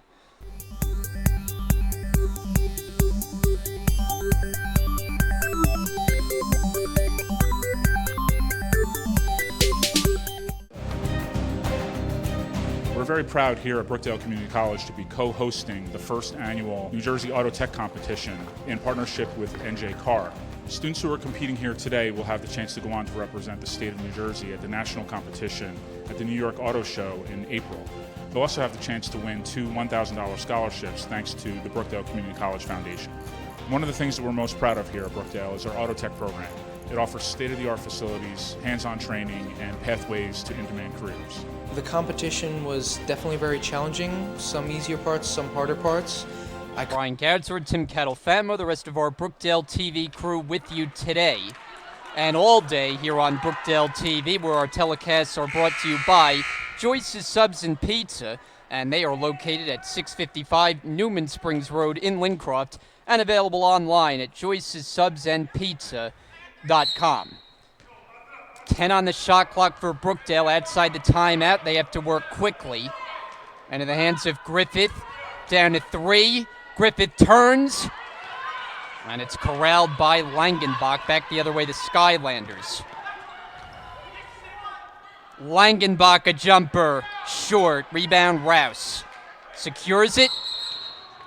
And a jump ball is getting in there was Aragonia. Possession arrow says it's Brookdale basketball. Yeah, nice smart play made by Aragonia. She realized that Rachel Rouse, once she got that rebound, had come down, but you have a tendency when you get the rebound to come down and not dribble and just kind of hold the ball there, and you make yourself vulnerable because then all the defensive player then has to do at that point is just hold on to the ball for a jump ball. Foul on Griffith's way to the basket. And there is finally the first team foul against Sussex in the third quarter. It's on Lana Barquetta-Payne. Anderson fires way off. Rebound Livingston. Livingston ahead, it's taken away. Good transition defense from Danielle Griffith. Anderson, a hop step, jumper outside the foul line for 2. And Anderson, when she has time to set her feet, which she did there, Livingston left her maybe just a little bit too much room guarding her man-to-man to take that jumper. But when Anderson has time to set her feet, she's spot on. It's just the times when she doesn't set her feet, like we saw from that 3 from the corner, where she's off. That's Aragonia from the baseline. 42-38, Brookdale leads it. Final minute, third quarter. Brookdale set to make 2 changes, and now it looks like that's not happening. Anderson, that's not a good turnover, just lost the handle on it, and Sussex will have possession. Yeah, and Brookdale's keeping the door slightly open for Sussex. I know we still have another quarter to go, but you're keeping the door open, and this is a team in Sussex that you can't give that many opportunities to. Aragonia short. Rebound, Poplawski's able to keep it in bounds. About a 3 or 4 second difference between the shot and game clock as we go down the stretch of this third quarter. Anderson takes her time. Loosely defended by Livingston. Anderson using the screen, puts up a shot, way short, out of bounds. And just not a very good possession there. Again, a lot of dribbling by one player, but no real movement of the basketball. And I know that you want to take that clock down and try to take as much time on the possession when you're closing out the quarter as you can, but you've got to get that ball to move around a little bit more. That just wasn't a very good possession. 6.1 left, picked up by Livingston, rolling ball for Poplawski. With 1 second left, Rouse the heave. Oh, it goes! Oh, Rachel Rouse from just inside midcourt, and somehow it got the bounce and the roll. Wow. And after 3 quarters, it's Brookdale with a 45-38 lead. We'll come back for the fourth quarter. You're watching the Region 19 tournament on Brookdale TV.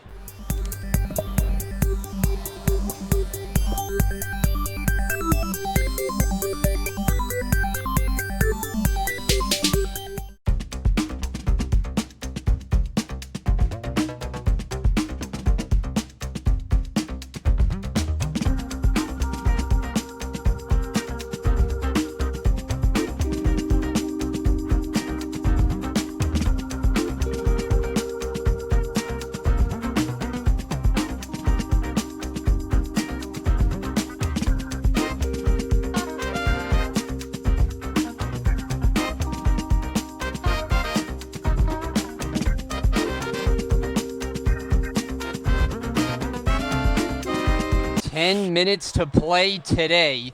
Second game of 4 here on our Brookdale TV airwaves. And you just saw Rachel Rouse hit a shot from just inside midcourt. What made that even more difficult is she wasn't coming straight down the middle of the floor. She was closer to the out-of-bounds mark. Got it to bank in. What a shot. As Brookdale has the momentum, you get another look at it. It's worth it. Sometimes you got to be lucky and good at the same time. Wow. And we were just talking during commercial break. We saw Camerie Brown, one of the players that Brookdale had on their team earlier this year, make a very similar basket, but not in as incredible fashion. I mean, that was incredible to bounce off the glass, off the rim, and in at the same time. So 45-38 the score. Underneath the basket, picked up by Aragonia, and a jump ball is called. And Brookdale will take it.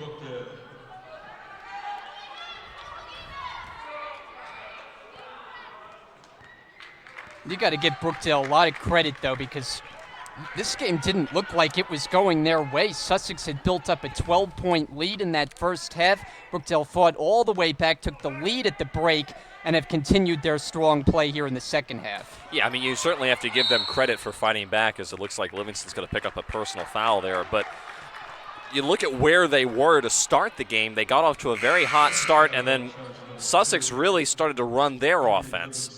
And you saw Brookdale struggle to get the ball inside, take a lot of haphazard threes, I guess you could call them, and not really have much of an offensive look. That kind of changed towards the end of the first half. They started working the ball around. Poplawski really got Brookdale back into the game. So they've really come back, and it's probably been one of their more impressive games that we've seen as a whole coming back from behind. Anderson, high arcing delivery, she knocks it down. And again, I said a moment ago, if Anderson has an opportunity to set her feet and she's got a little bit of clearance in front of her, she's going to make that jumper 9 out of 10 times. 9-point Brookdale lead.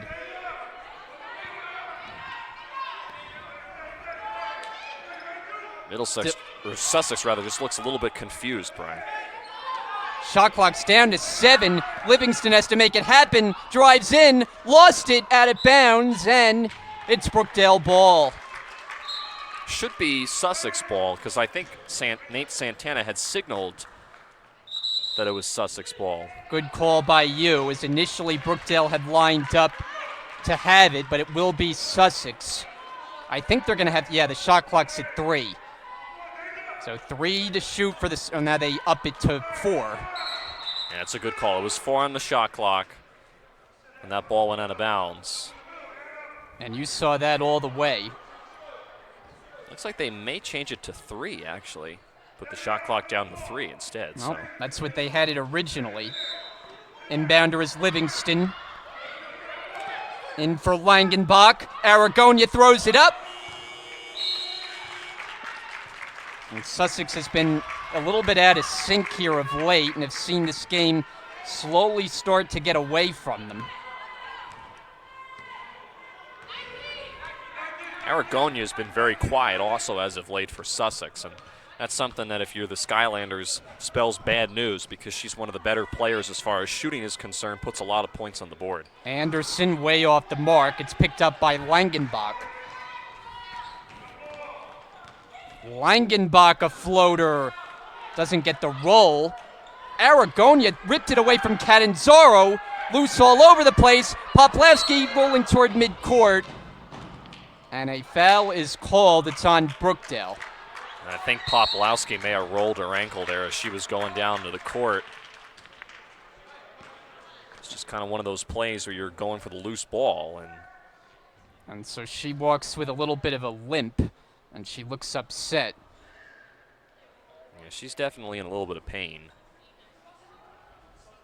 We'll have a timeout, it appears. I don't know if this is an official timeout here. I think it's just an injury timeout just to make sure that Poplawski can get over to the bench, but definitely in some discomfort. And such a shame because she's been playing really well in this game. One thing, though, that was strange about that possession was Poplawski was all the way out at midcourt and not underneath the basket for the rebound. So I don't know if there was a miscommunication there for Brookdale trying to box out, but something obviously wasn't set the right way because Poplawski should be one of the players that's underneath the basket when that shot goes up. So Brookdale was out of position. So I'm certainly hoping that it was Jess is okay. Kind of a mad scramble. Yeah, that was just one of the shots that Poplawski made earlier in the game. And of course, with Brookdale already down Haley DeLonzo, they can't afford any other key inactives. And Poplawski, you could argue, has been the MVP of this game because of what she's done rebounding the basketball. Yeah, she's played very well, and it's tough downstairs. I mean, a lot of people think that being a post player is easy, or that it's a easy position to play. It's not. You're getting hit a lot. You're having elbows being knocked into your stomach, into your chest, into your head. I mean, it's very high contact downstairs. So she's played very well. I'm not quite sure why Sussex is shooting 2 fouls. I know there was a technical foul that I didn't realize. Yeah, I know. They were lined up as though it was a technical, but there was no announcement of a technical foul. Yeah, that was a little bizarre. Nonetheless, it's 47-40. Brookdale in the lead. Under 8 minutes to play in this one. Griffith in for Catanzaro. Posting up. Finds Griffith. Misses the shot. And then the loose ball is picked up by Langenbach. And now someone like Catanzaro is going to have to step up with Poplawski on the bench. So she's going to have to come up big. Still a lot of time left in this game. Plenty of time for Sussex. Good ball movement. Barquetta Payne had it go through her hands.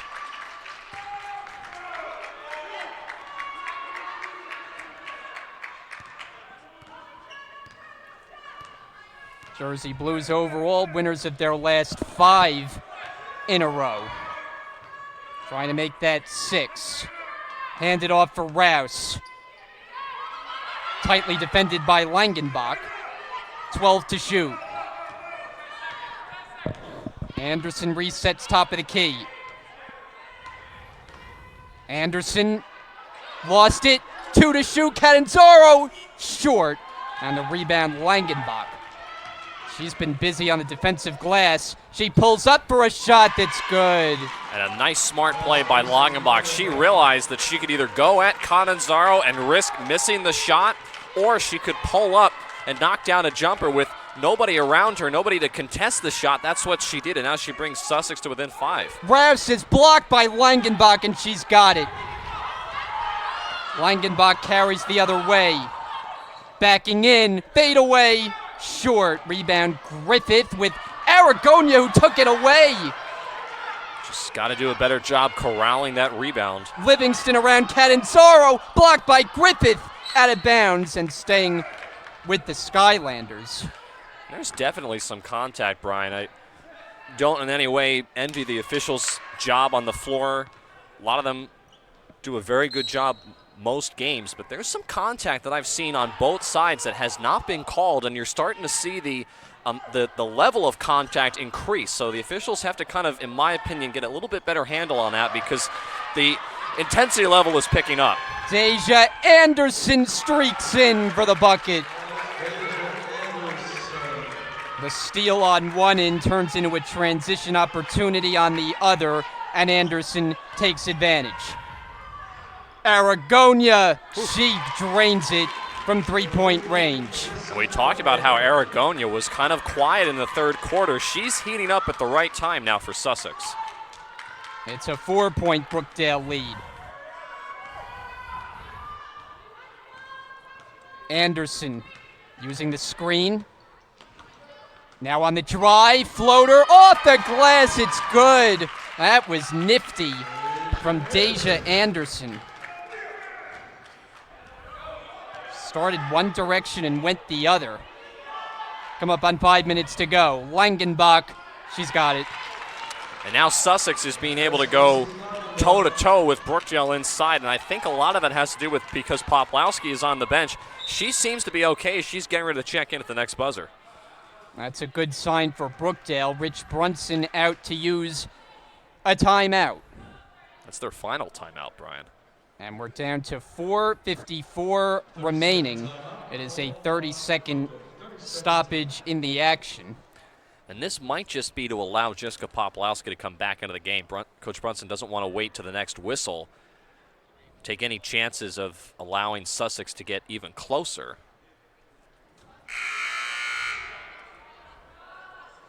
But you have to give credit to Sussex. They have not been intimidated, even though that Brookdale definitely has outplayed them in the second half, I think is a fair statement to make.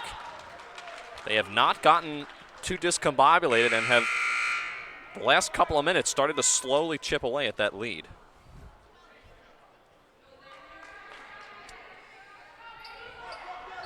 So it'll be Brookdale ball. 5 on the floor is Anderson, Espada, who's in, Danielle Griffith, Poplawski, who returns, and Catanzaro.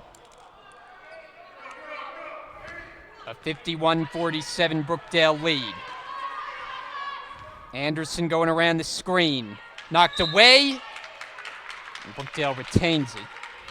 It's knocked out of bounds by Livingston.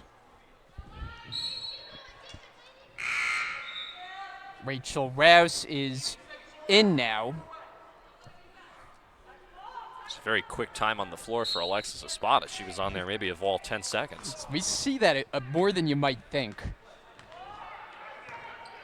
Shot clock's at 10. Anderson handles. Going down, Livingston. Anderson free for a jumper. It's short. Long rebound. Livingston scoops it up. Langenbach backing in. Pass taken away. It's Griffith.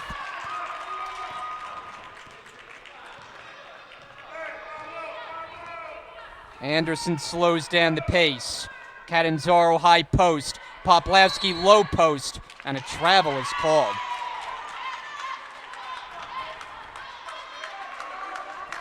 Yeah, Poplawski just unfortunately took too many steps, but that's the position that she's got to be in, and Brookdale did a nice job of finding her. Unfortunately, though, they turned it over. Come up on 4 minutes remaining. Winner to play in the region title tomorrow. Errant pass, but Catanzaro touched it last. It was going to be Brookdale ball. Yeah, and Catanzaro was a little bit frustrated with herself because she knew that that was going to be Brookdale ball, but I just had to play defense here. Livingston. Inbound for Aragonia. Catch and shoot. Way short on a three. And Anderson down to a knee for the rebound. Anderson a crossover. A floater. And the rebound to Langenbach. Yeah, Anderson is shaken up. Langenbach for Aragonia. Stolen Catanzaro. There's a whistle because Anderson is not set. I don't know if it's an ankle injury or she's not going to probably come out of the game. It's just she's a little bit shaken up. And Anderson has played well, but on that possession, I don't like keeping it yourself and going to the bucket that early on in the shot clock. You've got to work for a little bit better shot. I know that you're feeling it, and if you're Anderson, you certainly have played very well. You've made some crucial buckets from around the perimeter, and you've demonstrated a lot and have taken it to Sussex, but you've got to try to work for a better shot. Anderson goes down, and there's a foul. She got tangled up there with Livingston, and it looks like the foul is on Anderson. Nope, it is on Livingston, and that's her third. And not only is it the third on Livingston, but now that's the third team foul on Sussex, Brian. So they're 2 away from the bonus. Remember how we talked about in the third quarter, Brookdale was running into some foul issues. Sussex has got to be careful they don't give Brookdale an opportunity from the foul line if they get their 5th team foul. In for Poplawski. Fresh shot clock to work with. Catanzaro puts it in.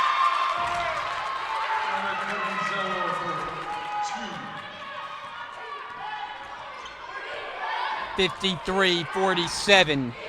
Crowd getting into it. Rouse defending Aragonia. Langenbach, Aragonia for three. No, and it's rebounded by Catanzaro.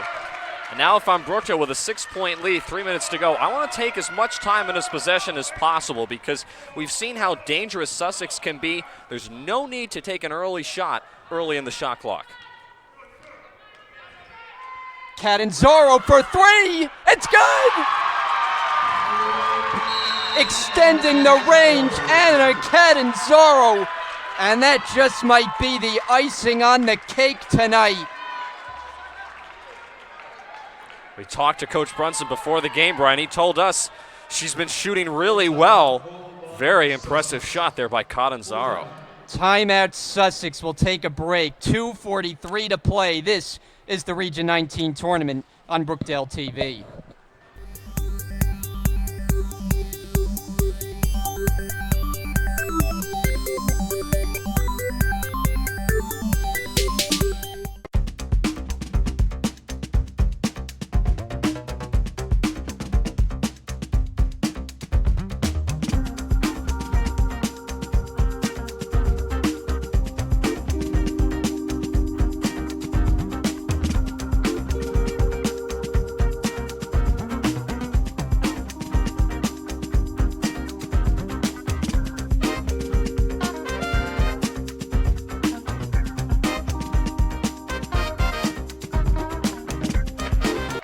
.43 remaining in Game 2 of our 4-game stretch here for the Region 19 tournament on Brookdale TV. And the hometown Jersey Blues trying to punch their ticket.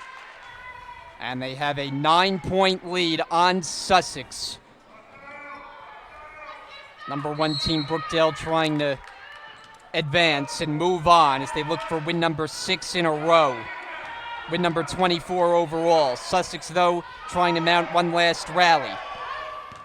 It's Livingston. Pass Tit. Griffith can't save it into the hands of Aragonia. Pull-up jumper. She's fouled as she hits the floor, and she'll go to the line for Sussex. And if you're Sussex, it's probably pretty obvious for people at home, but that's what you want to do. You want to get to the line and try to get points on the board with the clock stopped. However, this is a team in Sussex where foul shooting has not been their strong suit, so we'll see how they do down the stretch. First one is good for the freshman Aragonia.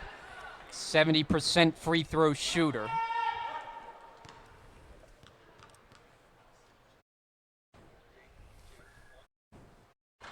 1 out of 2. Catanzaro's got the rebound. That's a big rebound there by Catanzaro. Anderson watched by Livingston. Anderson just working the clock. Some fancy dribbling. Poplawski plows into Livingston. There's no call. Rouse for 3. Long rebound on a bounce. It's to Livingston. Got to get back in transition here. And she is fouled on a reach-in. Deja Anderson cannot believe it.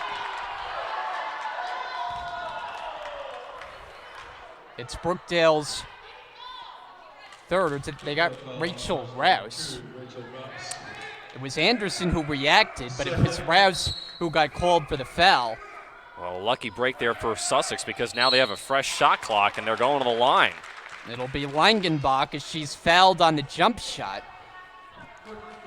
And we've seen fouls hurt Brookdale in different games this year, especially down the stretch. And this is another example, Brian. You have a big lead at this point, under 2 minutes to play. You cannot allow the other team with the clock stopped to try to get points at the line. Langenbach hits the first one.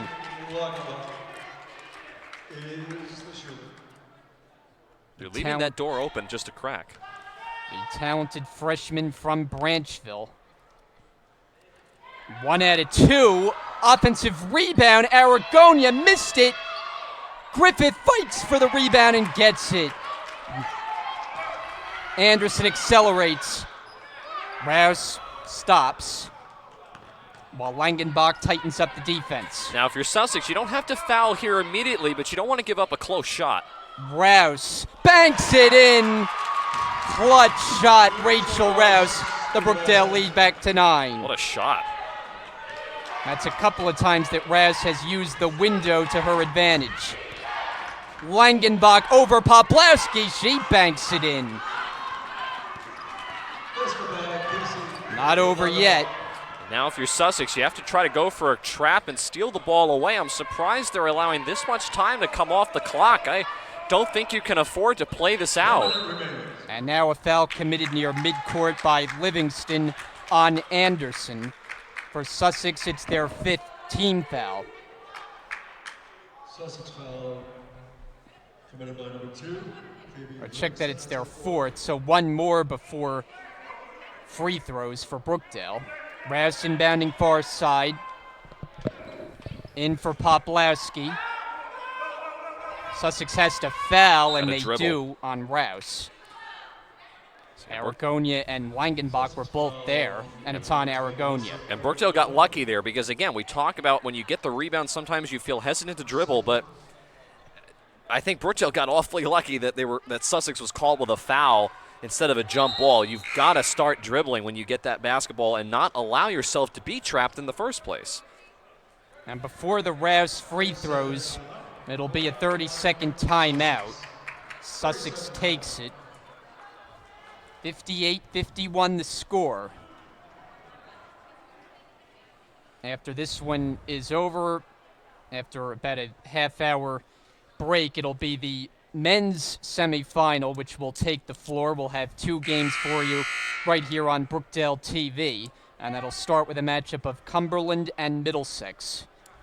Yeah, and that ought to be a very good game. We already know most likely, I know this game isn't decided just yet, but most likely if things continue the way they have been going, Brookdale will play Passaic in the women's final championship game tomorrow for the Region 19 tournament. And then it's to be decided as far as who we're going to have in that final on the men's side. You got Cumberland, Middlesex, Rowan College of Gloucester County, and Union. All very good teams, all highly qualified to be here. Should be a very good couple of games. But still 55 seconds left before this one is decided. Rouse at the line. Shoots it pretty well from the line, 70% for the year. First attempt, and it is no good.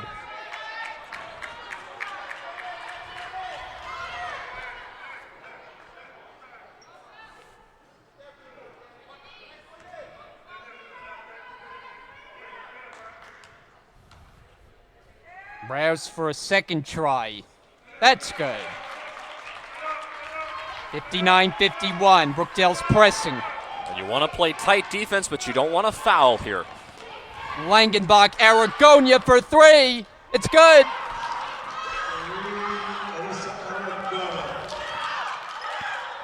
And now Aragonia commits a foul on Anderson, who will go to the line on the other end. Number 12, Alyssa Aragona. Third. Anderson, not a quality free throw shooter, just 44% during the regular season. Officials are discussing something on the floor. I'm not sure what they're talking about. They went over and explained it to Coach Gaffney. They're explaining it to Coach Brunson. But now Brookdale, they're in a position where they basically have the game in their hands. They're in control of their own destiny. They just need to make their foul shots down the stretch. Rouse was able to make 1 out of 2 a moment ago. Anderson hits the first. And for Anderson, it's an area where she's been working on to get better at the foul line. Taking foul shots before the games and warm-ups, working it on in practice. Unable to get the second. And again, I just have to play tight defense here. Langenbach misfires from 3. Poplawski's out of bounds. And so Sussex will have it. They're down by 6 with 30.5 seconds to play.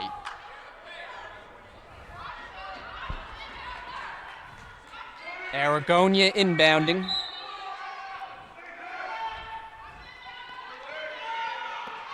Aragonia. Livingston back for Aragonia. Her three-pointer. She falls down. There's no call. Another offensive rebound. Langenbach fires. That doesn't go.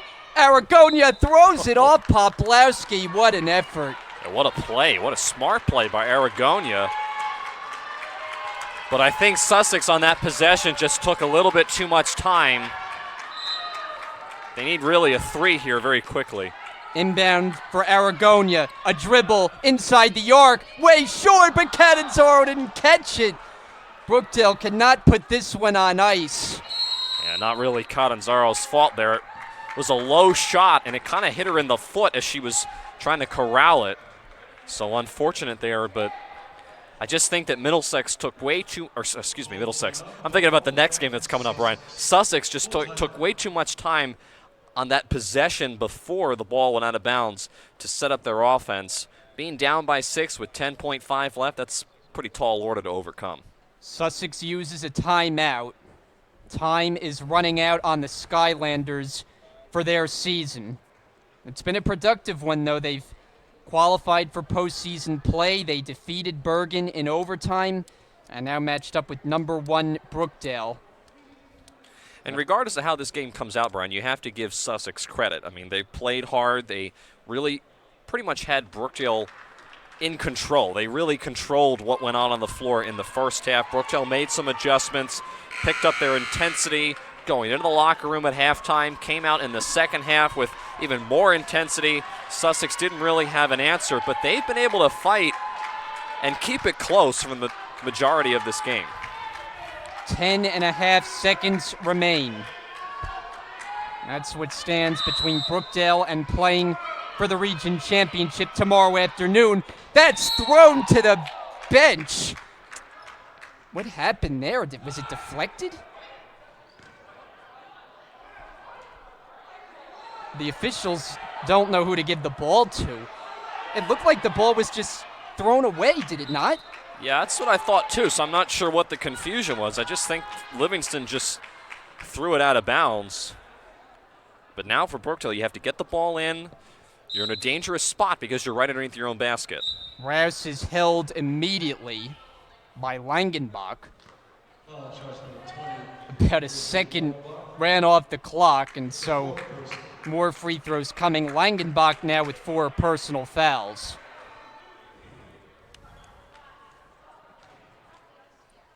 Rachel Wells shooting 2.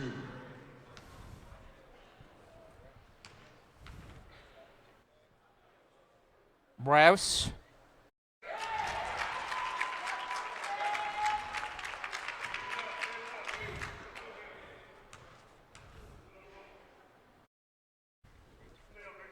And 2 free throws to pretty much put this one out of reach. With 9.2 to play, Sussex across midcourt. Livingston fires, banks it in. It's a 3, and so don't change the channel just yet, as Raz has to make more free throws. Aragonia commits the foul.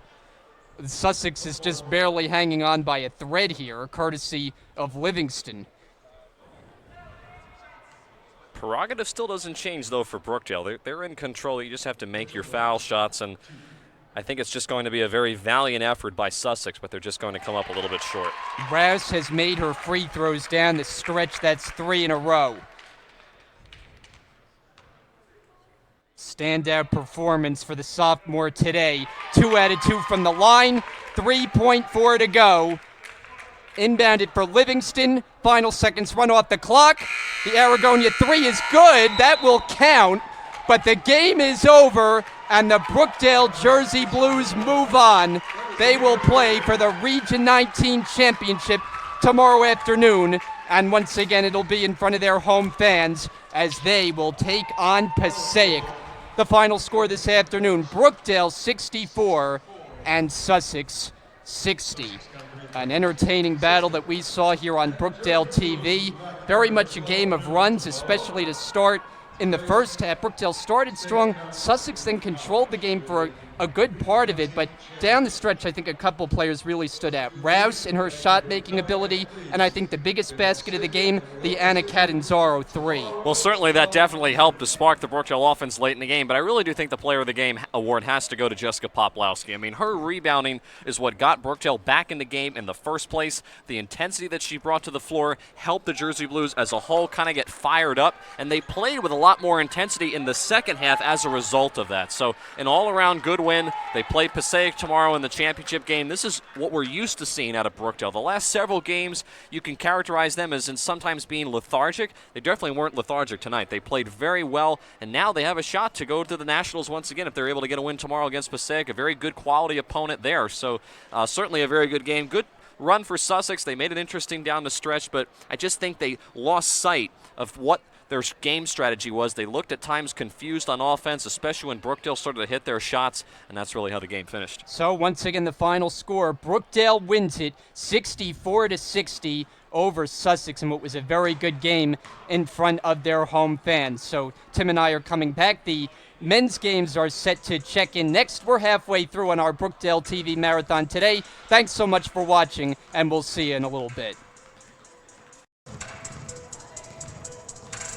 And I'm here with Coach Brunson. Coach, congratulations. How does it feel to move on? Oh, it always feels good to win. But I tell you, let's give credit to Sussex. What a game they played. I mean, I told Coach after the game, your team plays hard every time we play them. But I'm just happy that we won the game and looking forward to Passaic. And tomorrow, you're going to face off Passaic. And last time you guys faced off, it was a tension-filled game. What are you expecting tomorrow? It's going to be tough. It's going to be two teams that want to go into the Nationals. And the team who played the hardest and the smartest team is going to win. I agree with you. Any strategy so far, or are you just going to celebrate today's win? Well, now you're in the championship. It's always best to go home and review all the tapes. And if you're smart, you do things differently. Absolutely. Thank you so much, Coach. And I'm Simi Kaur. We'll be back here for the men's division. Stay tuned.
Brookdale Community College, the power